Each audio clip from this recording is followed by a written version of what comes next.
আবাস যোজনার তালিকা বের হতেই ক্ষোভের আঁচ ছড়িয়েছে রাজ্য জুড়ে। তালিকায় নাম বাদ পড়েছে বহু প্রকৃত উপভোক্তার। এর জেরে বিক্ষোভে সামিল হয়েছেন উপভোক্তারা।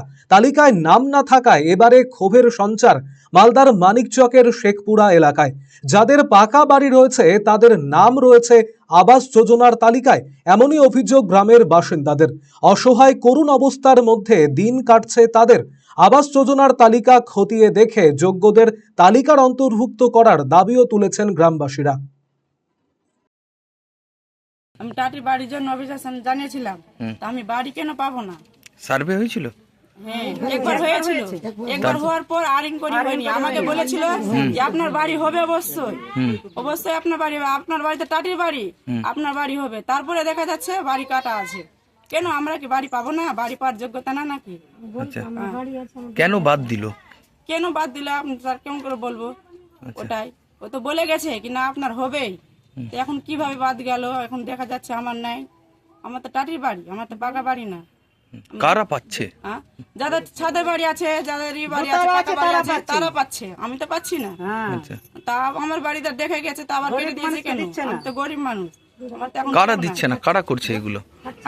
কারা? পঞ্চায়েতের লোক করছে। পঞ্চায়েতের লোক যখন দেখে গেছে কি টাটির বাড়ি, তারপরেও কেটে দিচ্ছে। আচ্ছা, তা আমার কি বাড়ি পাওয়ার যোগ্যতা না নাকি?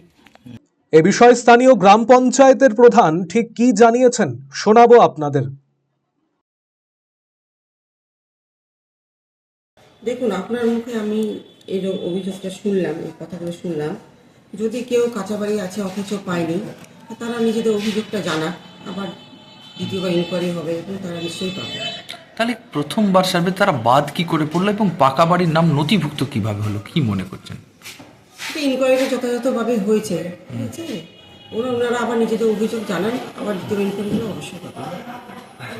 তাহলে এই যে অনেকে অভিযোগ করছে কি এখানে রাজনৈতিক ষড়যন্ত্র হচ্ছে বা টাকা পয়সার অভিযোগ তুলছে, কি বলবেন? এরকম কোনো অভিযোগ আমার কানে আসেনি, কিছু শোনা নাই আমার, পুরোপুরি মিথ্যে অভিযোগ। যারা বঞ্চিত, ন্যায্য প্রাপক, তাদের জন্য কি ভাবছেন?